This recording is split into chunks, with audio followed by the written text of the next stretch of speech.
Bom dia, pessoal do nono, tudo bem com vocês?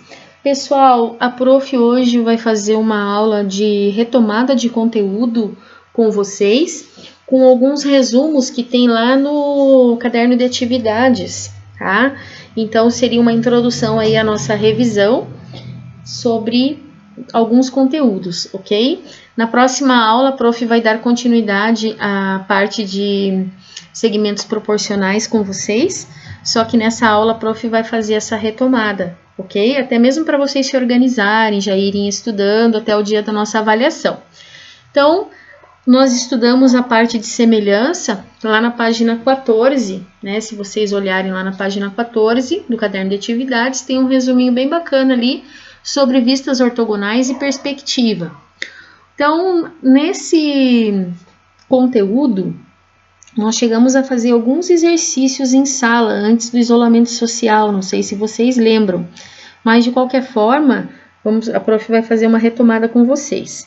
Então, olha só, vistas ortogonais e perspectiva. Um mesmo objeto pode ser visto de formas diferentes dependendo de onde esteja o observador. Denominamos de vista a projeção ortogonal do objeto em relação a certos planos de referência, gerando as vistas frontal, superior e lateral. Ou seja, a denominação dessas vistas depende de uma escolha de como posicionar o objeto. Devemos começar escolhendo qual lado do objeto será considerado frente. Observe a imagem de um objeto e suas vistas. Então, olha só. Se o observador estiver de frente aqui para a parte vermelha, essa parte vermelha é considerada a frente, porque o observador está posicionado aqui. Se o observador estivesse posicionado aqui, essa parte amarela seria a frente, ok? Então, tem que prestar muita atenção onde está o observador, beleza? Então, olha só, como o observador está posicionado aqui, então essa parte aqui é considerada a frente, então nós chamamos de vista frontal, ok? Olhando para frente, olhando para a parte vermelha, a parte amarela se torna, então, a vista lateral. Como está do lado esquerdo, então seria a lateral esquerda. Se estivesse do lado direito, seria a lateral direita, ok? A parte de cima, que é essa parte verdinha aqui, ela é considerada a vista superior. Então, para quem olha de cima, enxerga este desenho aqui. Para quem olha de lado, enxerga este desenho aqui. Então, observe que a pessoa não está enxergando só esse retângulo, ela enxerga um pedaço desse aqui também. Por isso que o desenho fica assim, ok? Então, é bem importante lembrar que tudo vai depender da posição do observador, ok? Para conseguir desenhar no papel, que é bidimensional, um objeto que tem 3 dimensões, tridimensional, e dar a sensação de profundidade, nós usamos os diversos tipos de perspectiva. Então, no nono ano, nós trabalhamos a perspectiva isométrica e a perspectiva linear, ok? Nós chegamos até a fazer um desenho em sala antes do isolamento social, onde a prof pediu para vocês arrancarem lá da apostila uma malha triangular, para vocês reproduzirem lá uma perspectiva isométrica. Mas a prof não vai cobrar isso em prova, tá? Essa parte de perspectiva, só a parte mesmo que envolve aqui o conceito, somente isso, tá? É importante vocês estudarem. Então, olha só, para a perspectiva isométrica, utilizamos um sistema de 3 semirretas que têm um mesmo ponto de origem e formam um ângulo de 120 graus entre si. Então, se vocês observarem, ó, nós temos uma semirreta aqui, nós temos essa outra aqui e nós temos essa outra aqui, formando aqui 3 ângulos de 120 graus. Aqui só tem um, né? Mas aqui tem 120 e aqui também tem 120, fechando 360 graus, ok? Mas não será necessário fazer o desenho, beleza? Lembrando, o que é semirreta mesmo, pessoal? Semirreta é uma reta que possui começo, mas ela não possui fim. Então, ela começa aqui nesse ponto e vai para o infinito, ok?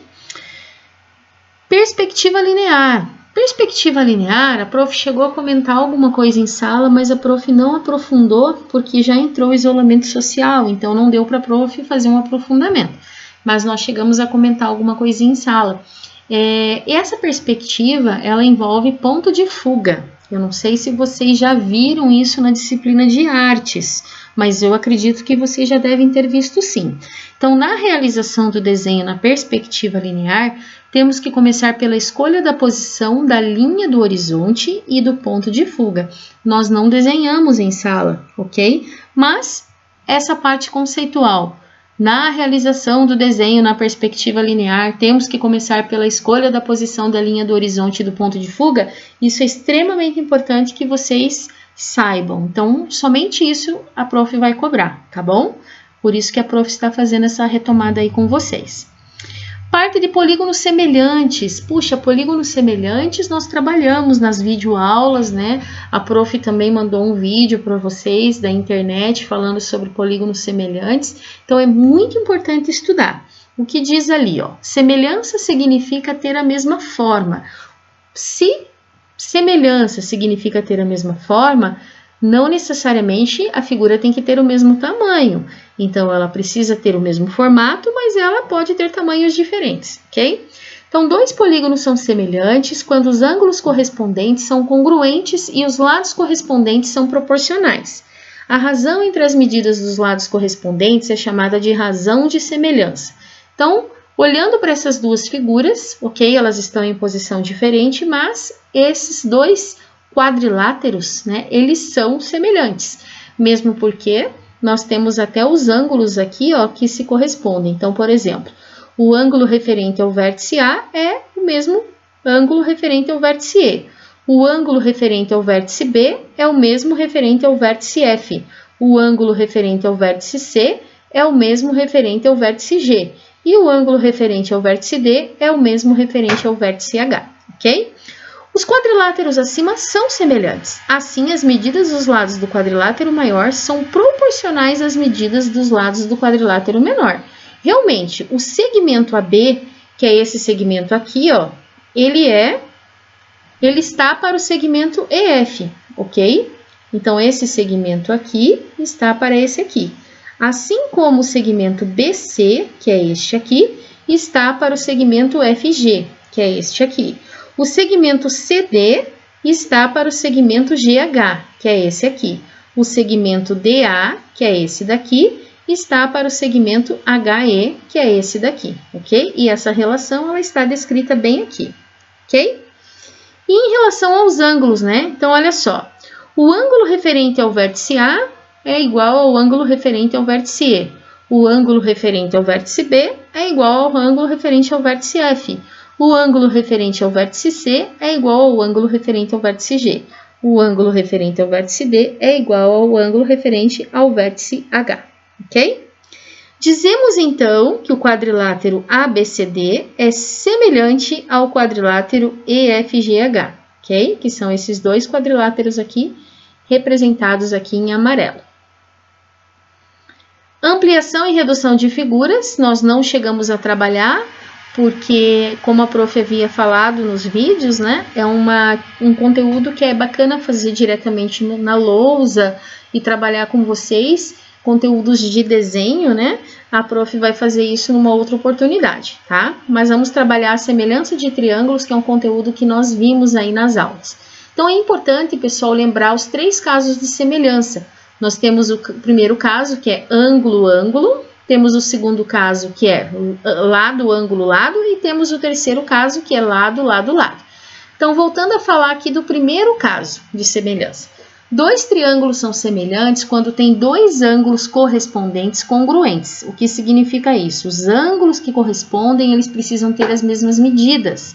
Então, verificando, ó, o ângulo referente ao vértice A é igual ao ângulo referente ao vértice D. O ângulo referente ao vértice B é igual ao ângulo referente ao vértice E, ok? E nós temos aí uma razão de semelhança de 2 ângulos, no caso, correspondentes congruentes, beleza? Segundo caso, que é o caso lado, ângulo, lado, 2 triângulos são semelhantes quando eles têm 2 pares de lados correspondentes proporcionais e os ângulos formados por eles congruentes. Então, o que significa isso? O segmento AB, pessoal, então primeiro vamos ver aqui, ó, esse primeiro triângulo verdinho aqui, ele é formado pelos vértices A, B, C. O segundo é formado pelos vértices D, E e F, ok? Então, o que nós podemos observar? Que o lado AB, que é esse azulzinho, ele está para o lado DE, que também está em azulzinho aqui, se vocês observarem. Então, AB está para DE, assim como o segmento CA, que é esse daqui, está para o segmento DF, né? Ou FD, que é essa parte vermelhinha aqui. Nós temos ainda os ângulos, né? Quais são esses ângulos? Nós temos aqui, ó, o ângulo A e o ângulo D. Esses ângulos aqui, eles correspondem e eles são congruentes, ok? Então, se eles são congruentes, eles têm exatamente a mesma medida. E esses ângulos, se vocês observarem, olha as retas azul e vermelha aqui, ó. Azul e vermelha. Então, ele está entre esses segmentos de retas, ok? Então, esse é o segundo caso. O terceiro caso, que nós já conversamos bastante sobre ele também, é o lado. Dois triângulos são semelhantes quando tem três pares de lados correspondentes proporcionais. Ou seja, nós temos aqui, ó, o primeiro triângulo é formado pelos vértices D, E e F. O segundo triângulo, nós temos aqui os vértices A, B e C.